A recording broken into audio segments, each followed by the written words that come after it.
Enzo Recto, kalaban ang katiwalian at kasinungalingan, kakampi sa katotohanan at kabutihan. Ang sinasabi nila Attorney Rondain at Attorney Mendiola, totoo yun, nakipag-meeting sila doon sa talent manager o Bugaw. Nakipag-meeting sila doon sa mga babae na nakipagtalik daw kay Ralph Recto.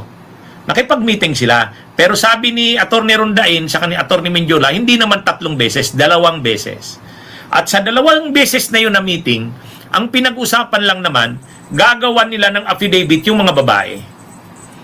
Gagawa nila ng affidavit.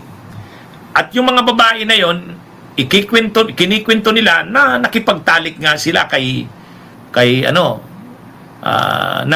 na-engage nga sila sa kontrata sa pakikipagtalik kay Ralph Recto at kung ano-anong pinagawa sa kanila at pati drugs, may involved na drugs. Kaya lang hindi naman daw nila nagawa yung affidavit. Hindi naman daw.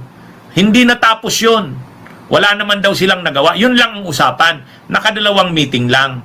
Kaya, kumbaga, gumawa ba sila ng affidavit para doon sa mga babae? Hindi.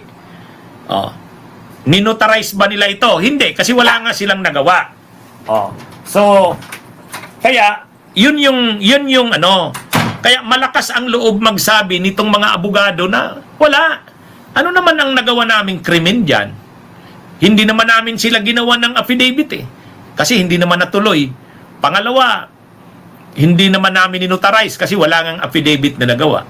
Pero totoo daw na nakipag-meeting. Ay sila naman daw nag-attend sa meeting para alamin ano bang plano, ano bang trabahong ibinibigay sa kanila.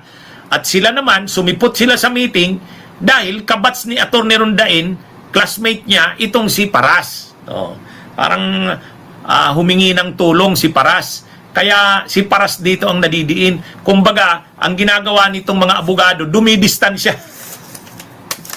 Dumidistansya mga kabunyog, mga kababayan. Yan yung dito. Ang sinasabi ng ang sinasabi nitong mga abogado, ano naman yun? 2 meeting, oo, nandyan talaga kami. Pero sabi niya, hindi naman nilang nagawa yung trabaho nila. Hindi sila gumawa ng affidavit kasi hindi naman natuloy.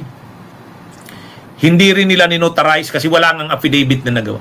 Pero, totoo daw na ang pinag-uusapan, gagawa nila ng affidavit yung mga babae.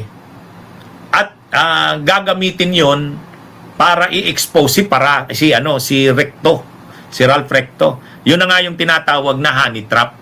So, mukhang ang marami ditong ipapaliwanag si Paras. Si Paras, mga kabunyog.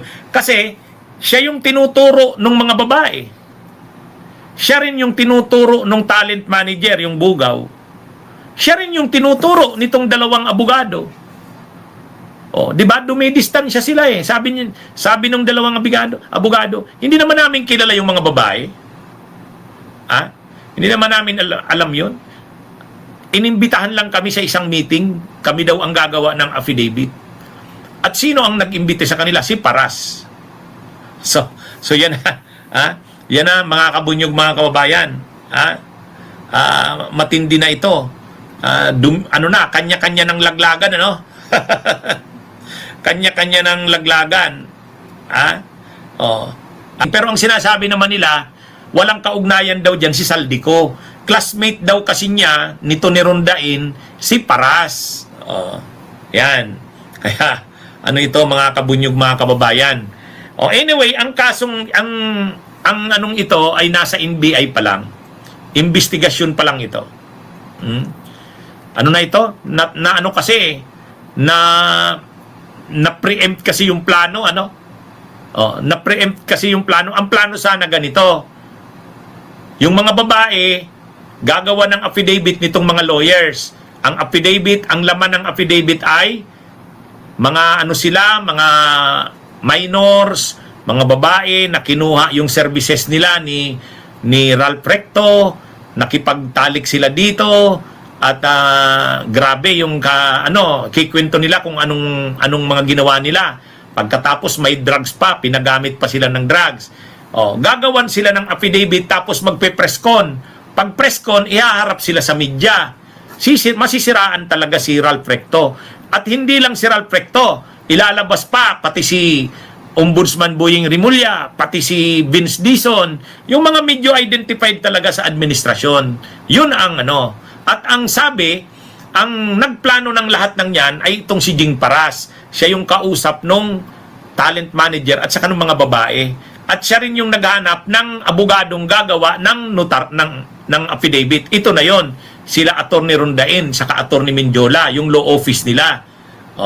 Yan mga. Kaya lang nahuli na ano nga yan eh. Na-preempt yan ng NBI. Yan mga kabunyog, mga kababayan. Yan ang kwento niyan. So ngayon, ang sabi naman ang palusot diyan ni Paras ganito. Ang palusot diyan ni Paras ganito. Ang sabi ni Paras, hindi ako ang nag-isip kung anong gagawin. Yang mga babae na yan, lumapit sa akin, sabi niya. Yung talent manager na yan, lumapit daw sa kanya. Kasi nakukonsensya na daw sila sa nangyayari sa bansa. Kilala daw siyang anti-corruption advocate. Kaya lumapit sa kanya. Nagpapatulong na gusto daw nilang i-expose yung ginawa sa kanila ni Ralph Recto. Kaya hindi daw sa kanya galing. Kumbaga siya yung gustong katulungin nitong mga babae at saka nung talent manager. Kasi gusto nilang i-expose sa publiko yung ginawa ni Ralph Recto.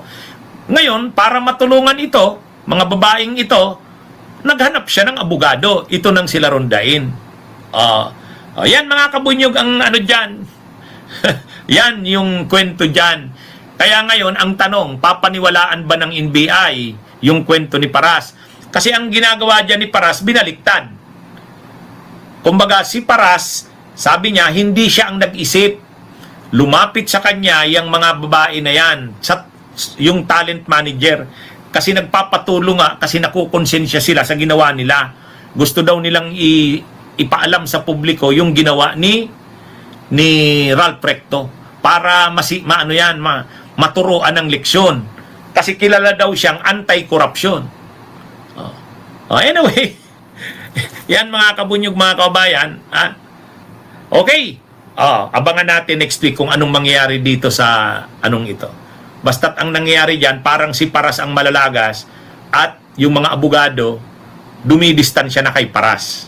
Ano ba yan? Laglaga na. Okay, magandang araw sa inyong lahat. Mabuhay po tayo. Bunyog, bunyog, halikan na kasama ka. Bunyog, kapag buklod ay may pag-asa. Luzon, Visayas, Mindanao, isa ang pananaw. Sa bagong Pilipinas ang bunyog isisigaw. Bunyog.